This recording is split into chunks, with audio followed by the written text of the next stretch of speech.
अस्सलामुअलैकुम, this is Sagir Ahmad. Welcome to my YouTube channel.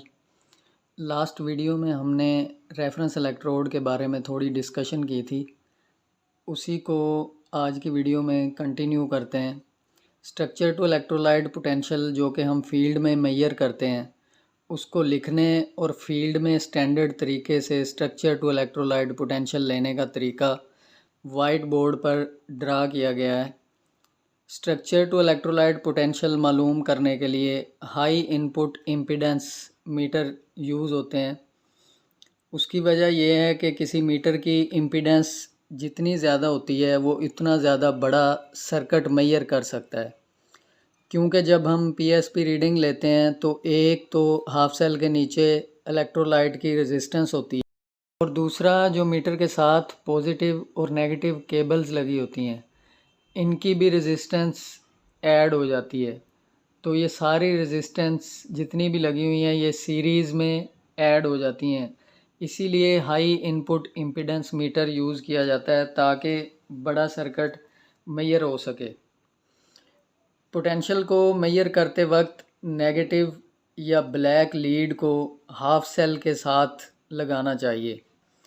यहाँ पर काफ़ी लोग कंफ्यूज हो जाते हैं कि पॉजिटिव लीड को हाफ सेल के साथ लगाना है या नेगेटिव लीड को। असल में पीएसपी के लिए बहुत पहले सिर्फ एनालॉग मीटर होते थे जिनमें सिर्फ पॉजिटिव स्केल होती थी, इसलिए हाफ सेल को पॉजिटिव लीड के साथ लगाकर रीडिंग ली जाती थी। लेकिन जब से डिजिटल मीटर्स आ गए हैं जो दोनों रीडिंग्स पॉजिटिव और नेगेटिव को मेजर कर लेते हैं, तो अब एज़ पर स्टैंडर्ड पीएसपी या स्ट्रक्चर टू इलेक्ट्रोलाइट पोटेंशियल लेने के लिए हमेशा नेगेटिव केबल को हाफ सेल से लगाना चाहिए। इसमें जो बेसिक कॉन्सेप्ट है कि करंट फ्लो जो कि एनोड बेड के इन्फ्लुएंस से होता है वो नेगेटिव टर्मिनल से एंटर होकर स्ट्रक्चर तक जाए और पीएसपी रीडिंग नेगेटिव आ जाए। क्योंकि हम सारी रीडिंग्स कैथोड यानी नेगेटिव ले रहे हैं, इसलिए स्टैंडर्ड प्रैक्टिस को फॉलो करना चाहिए। जब भी स्ट्रक्चर टू इलेक्ट्रोलाइट पोटेंशियल या पीएसपी डाटा मेजर करें तो उसको हमेशा स्टैंडर्ड तरीके से लिखना और सेव करना बहुत ज़रूरी है। फॉर एग्ज़ाम्पल हमने फील्ड में एक रीडिंग नोट की जो कि टेस्ट पॉइंट पर हमें potential negative 758 milli volt receive हुआ। फिंगर टिप पर एक चीज़ को याद रखना चाहिए, जब भी पीएसपी लिखें तो इसमें ये चार चीज़ें लाजमी लिखी हों। सबसे पहले पोलैरिटी यानी कि नेगेटिव या पॉजिटिव, उसके बाद वैल्यूज़ 758 ये एक वैल्यू है।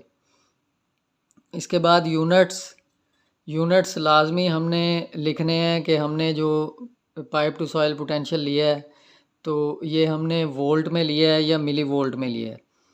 इसके बाद रेफरेंस इलेक्ट्रोड कि हमने जैसे यहाँ पे लिखा हुआ है CSE कॉपर सल्फेट इलेक्ट्रोड, मतलब ये रीडिंग हमने कॉपर सल्फेट इलेक्ट्रोड से ली।